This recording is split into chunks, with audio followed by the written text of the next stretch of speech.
It's so important. Number one, the Bible says for us to have a positive outlook because that's where good health and the foundation of it actually originates. The more positive outlook you have on life, the more the other things we're going to talk about today are going to be positive or possible for you. In fact, I came across this story this week I thought was fascinating. It's about a guy by the name of Norman Cousins, and this is several years ago. He was incredibly sick. He had a condition called ankylosing spondylitis, which is the inflammation of your joints. And it got so bad for him that he couldn't get out of bed and he couldn't hardly move his jaw.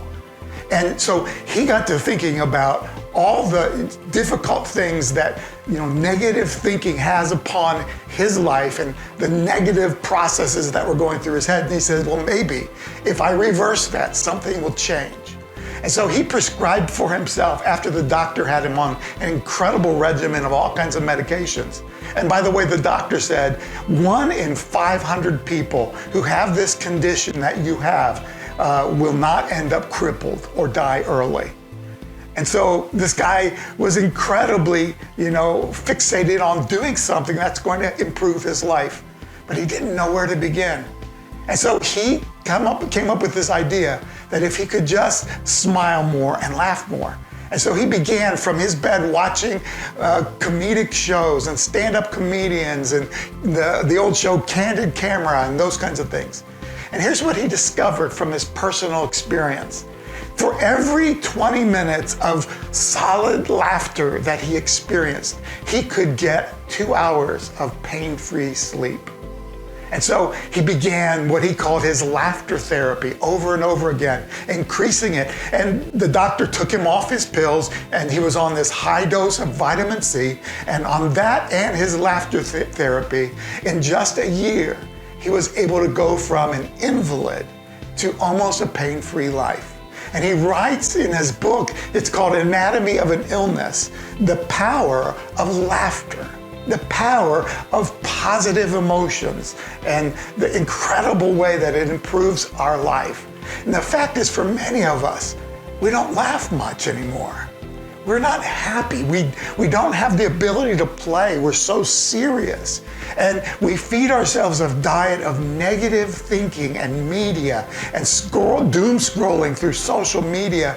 And one of the big impacts of your life that you haven't considered is the impact of positive thinking. But God knew that all along.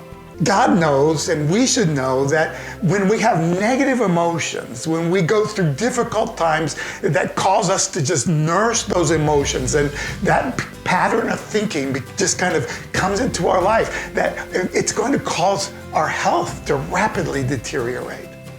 I think we're finding that out more and more, but when's the last time you did an analysis and you asked yourself, when was the last time I laughed really hard? When was the last time that I smiled and I felt really good being with a certain group of people? See, the problem in our culture is the negative things in our life through social media, through television, through all the different networks, those negative things become amplified. And then we gather around people who feed off of those negative things and reinforce those in our conversations. And if we're not careful, that negative thinking and the worry and the stress and all those things begin compounding, and they begin rotting your bones, drying up your soul. And they can erode your health, your fitness, even more than a diet of overeating and a lack of exercise.